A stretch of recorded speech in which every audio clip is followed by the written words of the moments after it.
Hey, yo, what up? Welcome back. This is not a podcast. It's just my thoughts with Rob Markman. Last night was I was busy last night, man. A lot of things happened last night. Today's Sunday. If you're watching this on Sunday, if you happen to catch it Monday, Tuesday, Wednesday, somewhere down the road. Today is Sunday, November the 3rd. Yeah, today's the 3rd. So last night, I was out doing my family thing, man. My niece had her birthday party. We was out there celebrating. I was actually supposed to be at the Weezyana Fest to host for Amazon Music. Shout out to Wayno. Shout out to Mouse. But I had to cancel because family first. You know what I'm saying? It was one of those things where it was like, and I really wanted to go. It'd have been dope to host. It would have been dope to see that concert live. But I was just thinking about it. It was like, man, family first. So went to my niece's birthday party. But I came home, caught the footage. Shout out to Wayne. He got the key to the city. Master P gave him his own day in New Orleans. Big Timers came out. We finally got that Hot Boys reunion. Wayne deserved all of this love. And the Hot Boys, I mean, BG coming home. Turk, home and back into the fold. Juvenile. Like, they deserve this proper reunion, man. The Hot Boys gave us so many classic joints and meant so much for hip-hop, for what they showed us, particularly in the South. But, I mean, we was listening to the Hot Boys here up in New York, too. Like, it was absolutely a thing. So it was dope to see that on stage. It was dope to see that celebrated. I'm all for just seeing hip hop elevated in that way and seeing our veterans get their flowers in that way while they're still living, as opposed to after somebody passes and then it's a RIP post or something like that. Wayne did address the Super Bowl. He addressed that he wanted to be on that Super Bowl stage and wanting to perform at the Super Bowl in front of his mom. He talked about working his ass off to get to that position. He said it was ripped away from him. But this Weezyana Fest, they couldn't take away from him. Hype the crowd up, right? You get a lot of cheers. And I see a lot of people talking about his choice of words. I didn't necessarily like his choice of words, that the Super Bowl was ripped away from him, because, in hindsight, it seems that the opportunity wasn't that close to him in consideration at all. And y'all know me, y'all flame me. I made a whole video about it because I wished it would have worked out for him. To me, it would have been cool. I always said this. Kendrick is hot right now. Like, yeah, man, you put Kendrick to perform at the Super Bowl. That's gonna put butts in the seats. That's gonna get ratings. Because you all gonna want to see what he's gonna do. We all gonna want to see what he's gonna do. What's next? But y'all all flame me because I said, man, I wish there was a world, where Wayne can come out and do a joint with Kendrick. You know what I'm saying? That's not gonna happen. Like that ship is sailed. That's wishful thinking on my part. I mean, that shit was maybe never even at the dock. You know what I'm saying? But with all that, I didn't like Wayne's choice of words. The Super Bowl being ripped from me if he never quite had the opportunity in his hand. But I don't think it's worthy of think pieces neither. And I see a lot of people with long tweets and people upset about that choice of words. One thing about performing, you get on that stage and you say things that's gonna hype the crowd up. You get a little dramatic. You know what I'm saying? Like, and sometimes I could see, like, you're performing for the crowd that's in front of you, but there's also a crowd of millions that's watching with cameras on, right? But when you hit that stage, your job is to hype that crowd up. So I didn't love the choice of words, but man, it hyped the crowd up. It got the crowd emotionally invested into it. From that, I get it. I think it's fine. It's no harm, no foul. I think the headline for the night is Wayne did that. Wayne deserved that. Hot Boys deserved that. It was good with everything that's happened with Cash Money, with Birdman and Wayne on stage. I mean, Birdman and Juvie had their issues in the past. I mean, BG, Turk, they've all kind of had their issues in turmoil. Fresh, just see the big timers up there. I think it's cool. Fresh and Birdman had their disagreement. So just see everybody up there, like, really celebrating and getting their flowers. Hopefully they could take it on tour.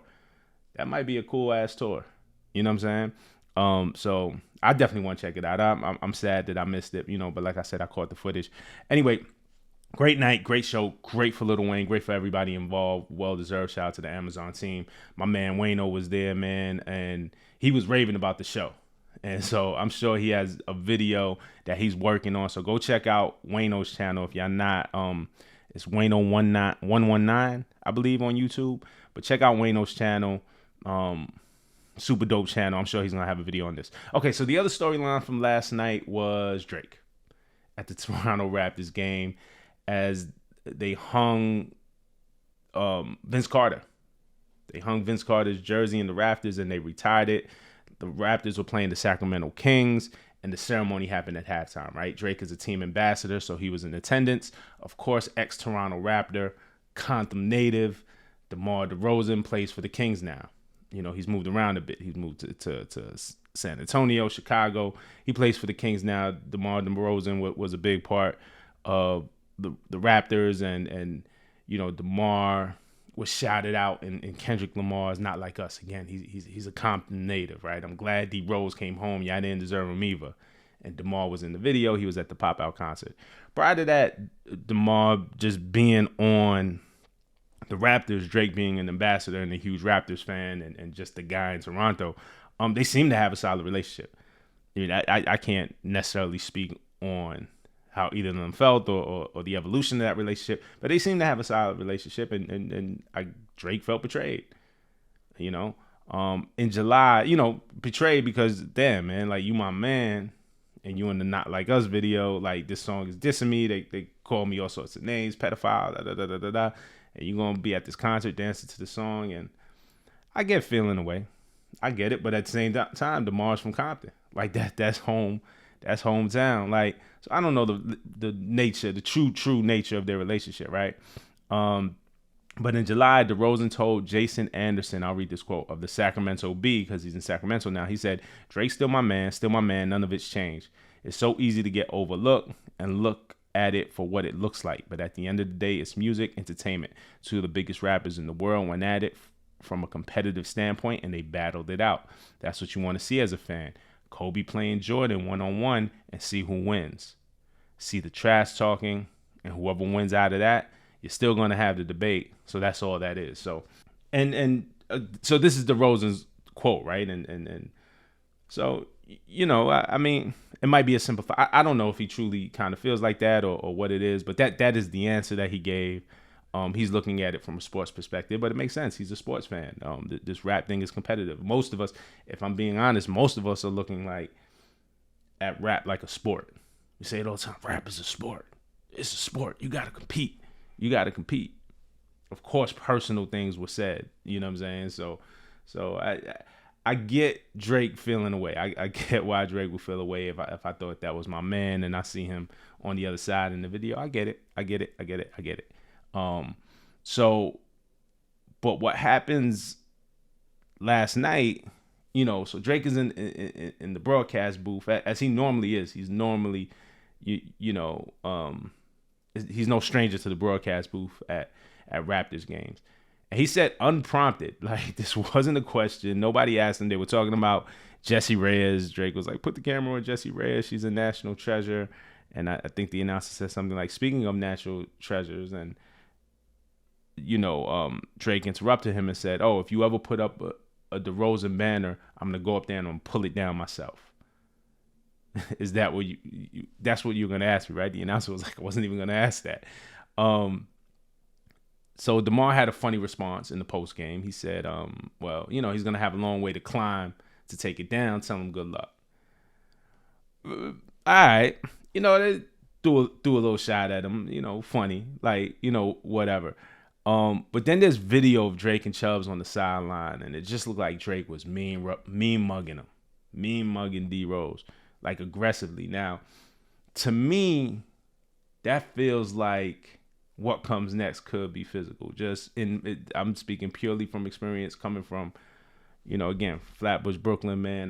Look, I went to school in Brownsville. Like, man, I grew up in the 90s. Like, New York was just different. Like, you had to be on point. Like, if someone across the room is mean mugging, ice grilling you is what we used to call it. Like, all right, it's time to tighten up because it might go down. Sometimes it doesn't, but that's an act of aggression. You know what I'm saying? Like, it's a pure act of aggression, and if you're on the other side of that, it's like, all right, I might have to tighten up because it might go down. I mean, and maybe DeMar didn't take it that way. He has a game to focus on, and he gets paid millions and millions of dollars to focus on that game. So I'm sure he's focusing on the game, even though Sacramento, the Kings, lost. But then Drake supposedly mouthed "Fuck out of here, pussy," as DeMar walked away. Maybe he did. I looked at the video a bunch of times. I mean, I wouldn't have noticed that myself unless somebody pointed it out. I'm bad at that game of reading lips, right? Like, it has to be really clear for me. I'm bad at reading lips. I very much just look at things for as they are, and I try not to read too much into to things. But here's the thing. Now, if Drake feels away, well, let me say this. Okay, now with all this stuff unfolding, I mean, the night is about Vince Carter.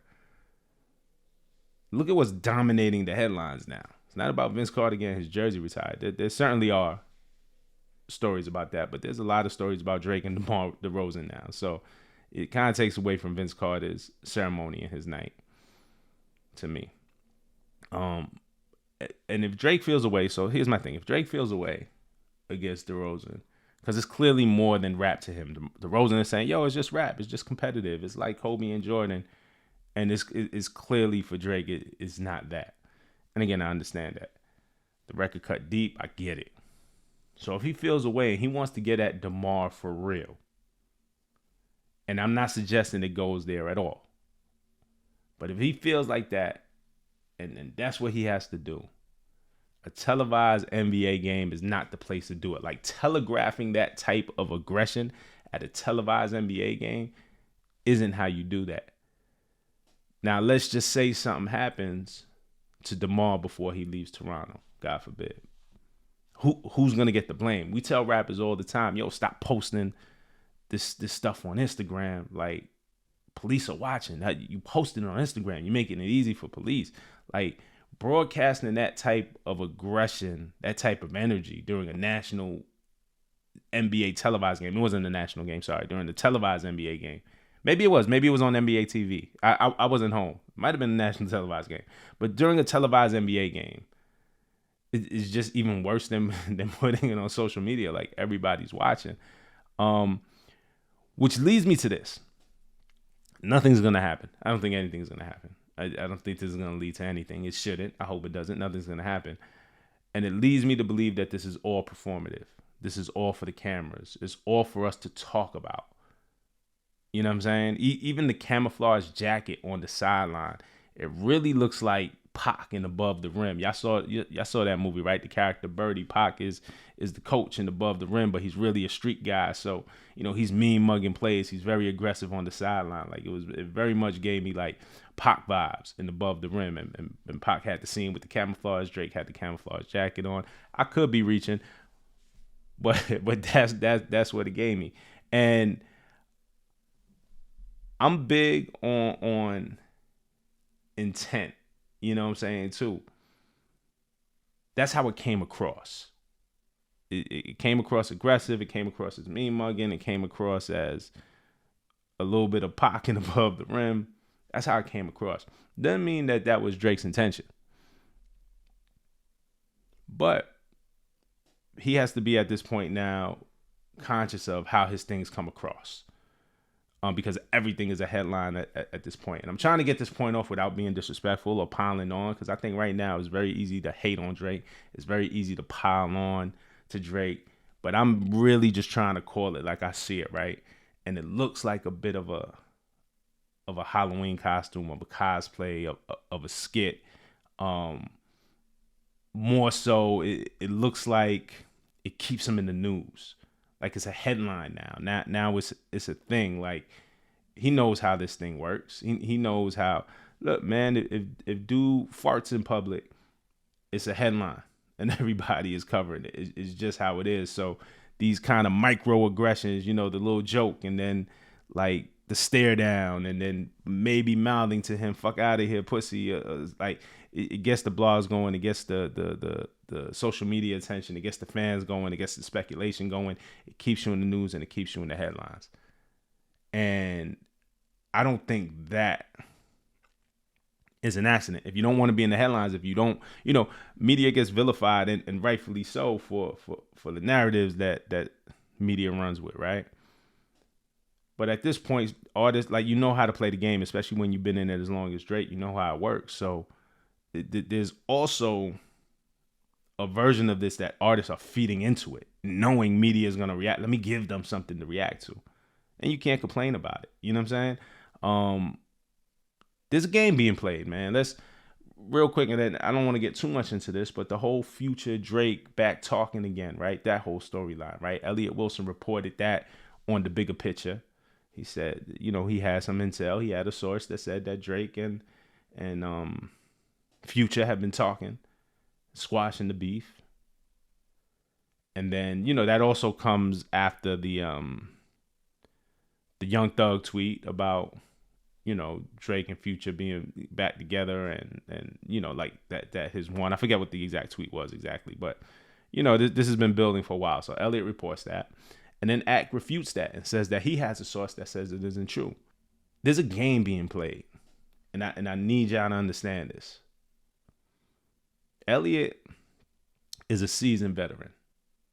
So whether what he said was right or wrong info, right? Elliot wouldn't have ran with that unless it came from someone he thought he can trust. Like, I think we can all agree on that. I'm not even here to say who's right or wrong. Elliot would not have ran with that info if it came from someone he thought that he couldn't trust. He trusted whoever gave him that info and he ran with it. You know, that's how journalism works. I believe Elliot is seasoned enough to be like, okay, I trust this person. I trust this info. I'm going to run with it. And that, well, we all know Academics has connections to OVO. He speaks to Drake directly at times. And again, I'm not going to get into who's right or who's wrong. What I'm saying is I actually believe that both Elliot and Academics, they both believe that they're correct. They both believe their sources. They both believe that who came to them with that information gave them the right information. And all I'm saying is there's a game being played. You know what I'm saying? I don't know what the truth is. But there's a game. Somebody's playing a game. And using the media for whatever storyline they're trying to perpetuate. Y'all do with that with what you will. You know what I'm saying? But yeah, man, this whole thing, the last night thing at the Raptors game, I just didn't like it. Definitely don't complain about it. Don't complain that the media is now misrepresenting you because you're feeding into it. And again, it's about intention and about how things come across. That might not have been Drake's intention. It might have been, let's just give benefit of the doubt. It might have been that Drake was on that sideline and it was as awkward for him. You know what I'm saying? Like, just super awkward. Let's just say benefit of the doubt. I'm giving benefit of the doubt. It was super awkward and I don't know what to do. I don't know what to do with my face. I don't know what to do with my hands. The cameras is on me. I don't know what to do. And it comes across a certain way. You know, when the camouflage comes across a certain way, like I said again, it gave me pop vibes. Definitely getting on the broadcast and making that comment about ripping the banner down. Was that the place to do it? I wouldn't have, but I'm not in his position. But it comes across a certain way. It definitely becomes a headline. You do that, even if you were just joking, even if it was like, I didn't mean no harm by it, but I'm gonna get these jokes off. You definitely know it's gonna become a headline. And now it's a headline alongside Vince Carter getting his jersey retired, when the headline should have been Vince Carter gets his jersey retired. That's just my thoughts. Let me know what you think in the comments. I know this one's going to be a fiery one, but it is what it is, all right? I'll see you on the next one. Peace.